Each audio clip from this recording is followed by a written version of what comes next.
This will be a day long remembered. Now I am the master. Welcome to another episode of Legends and Theories. And first I'd like to say happy birthday both to Frodo and Bilbo Baggins. And I am now going to be reviewing The Hobbit, or There and Back Again, the novel by JRR Tolkien. And this is my first ever book review on the channel. But I always loved both The Hobbit and Lord of the Rings books. And this time I read my new copy of it, but also listened to the audiobook at the same time, narrated by Andy Serkis, who plays Gollum, is actually directing the upcoming Venom 2, and will be Alfred in the new Batman movie. So that's pretty fun, and I'm going to be reviewing both the book and how Andy Serkis was able to narrate it, and anything else I think of it. So I think that's all the basics. And for a fun fact, the thumbnail I used, which is not this image, is a picture of the original cover to the book. And the one I read it came in a box set with the other three Lord of the Rings books. So I have all of that covered, and I can go and get into it. And I don't want to hear anything about spoilers in this. This book is nearly 85 years old. So if you haven't read it in the last near century, or within your lifespan, because this, I'm assuming, most people who were alive when this book first released are either pretty old right now, or not alive, so even if you wanted to read it, you've had your entire life to do that. So don't go complaining about any spoilers down in the comments. And, alright, brief thoughts on it before I go into more in depth. This is a great book. This is in the first, second, third, or even I think 10th time I've read this. I've read this book a lot. And really, it's one of my favorites. Tolkien does such a good job with this. And I think I've read it at least usually once a year. Sometimes I didn't really get a chance. Maybe I didn't. But there's every time I read like twice a year, so I think that basically holds up. But really, I really enjoyed this book. And now I think it's time to get very in-depth with this classic novel. And going into it, this is such a good book. And looking at it, I've just loved it all the way through. Bilbo's journey was always very interesting to see. And although this is definitely different than the movies, definitely like the book more, because just how much more it has, and just the subtle little differences are also there.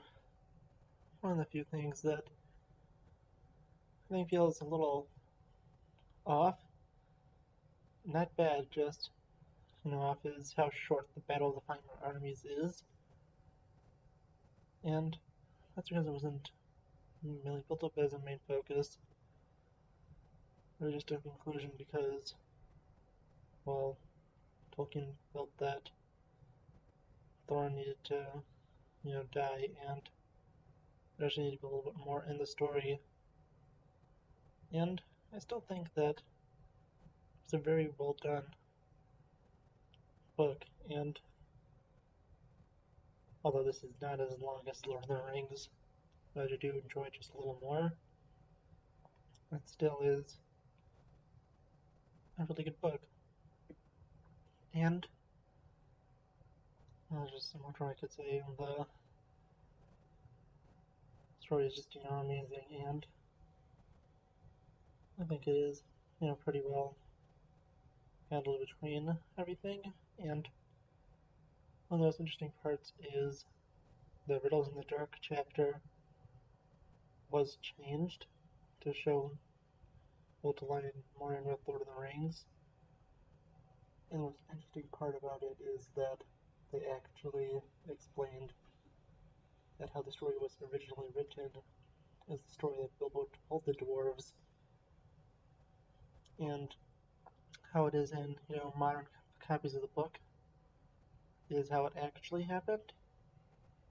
And it's just such an interesting twist to put in here to explain a retcon, because, with most retcons, it's never explained.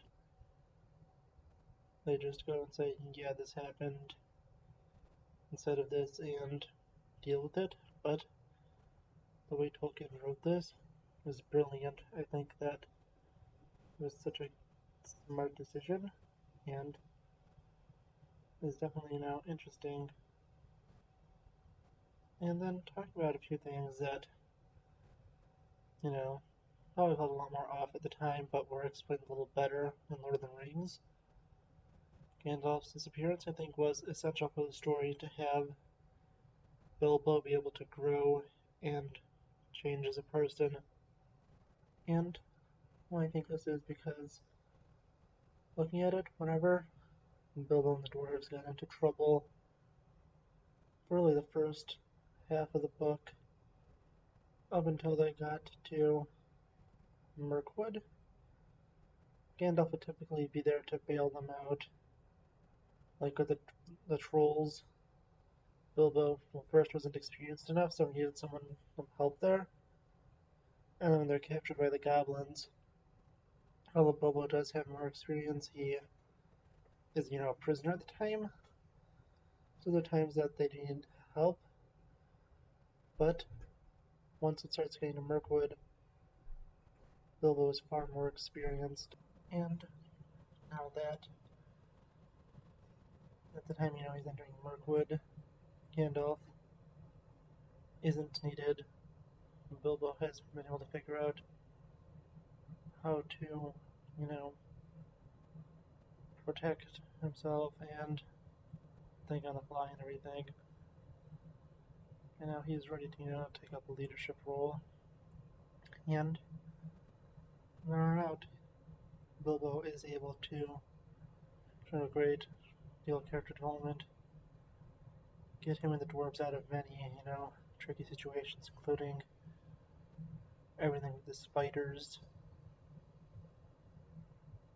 and then, them being imprisoned by the wood elves, and finally and then going after, Smaug, and finally, once he is surrounded by the rest of the elves and men, he tries to go and broker a truce, but it ultimately winds up nearly failing until Battle of 500 restarts.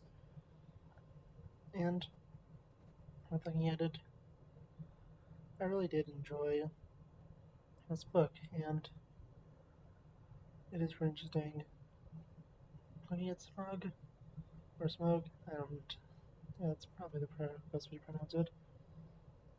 And I think he is an interesting villain, although he is killed off a little bit earlier on for the end.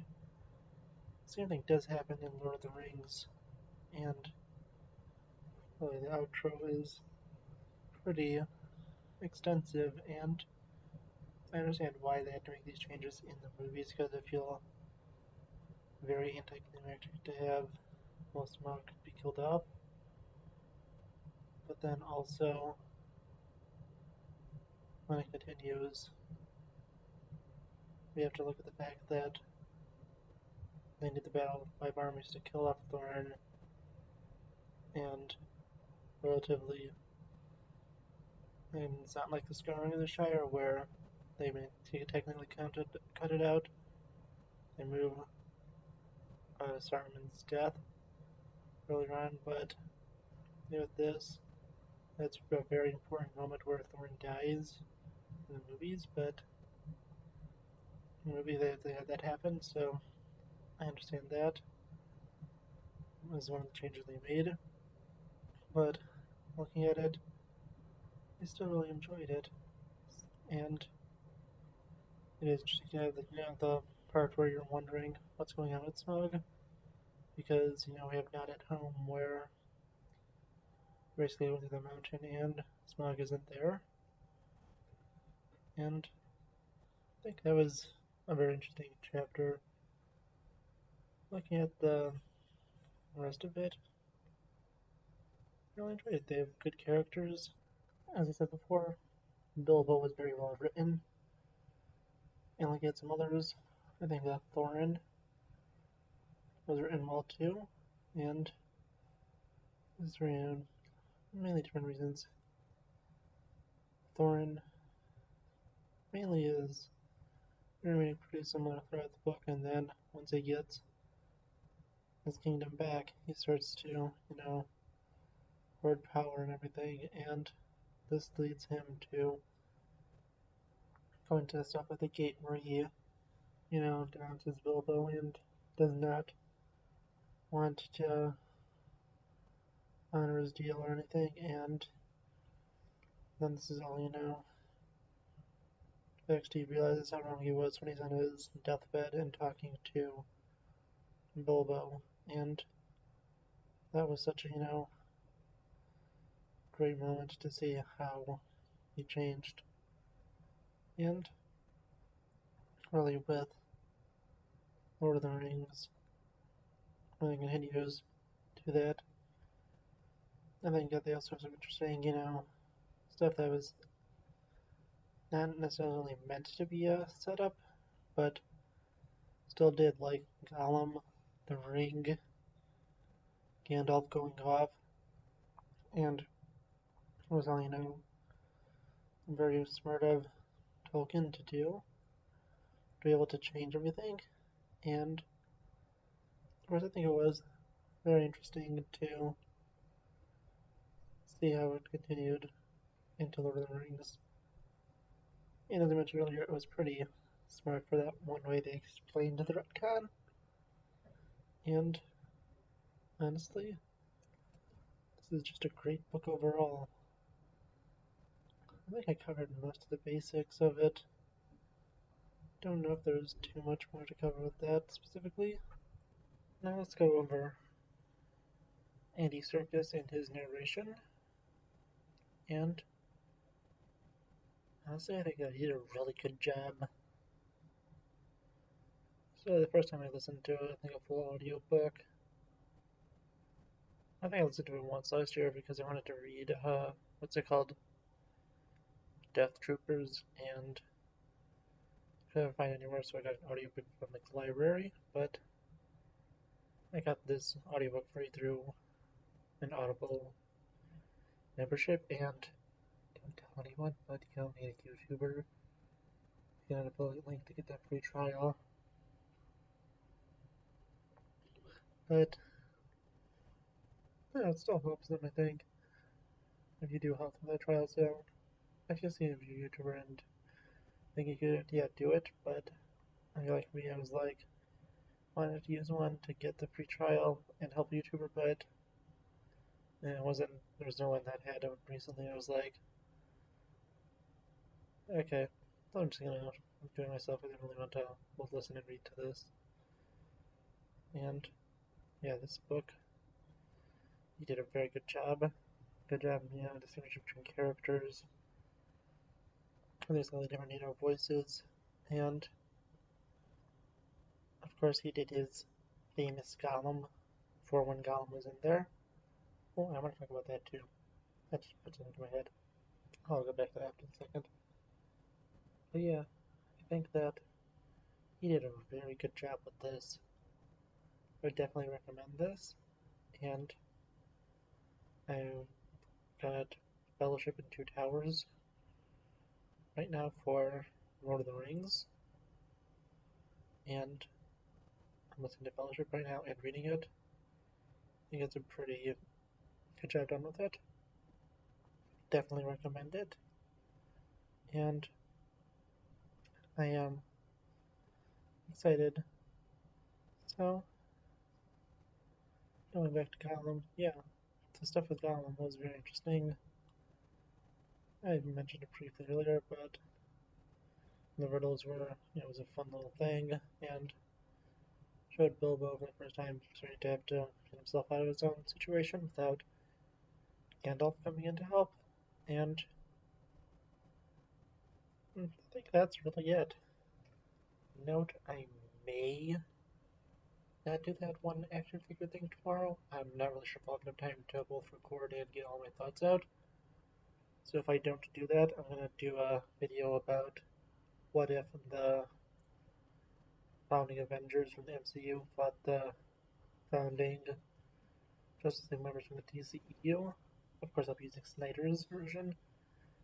And that's really the only thing I have to say. So I'll see you all in the next episode of Legends and Theories. Thank you for watching this episode of Legends and Theories.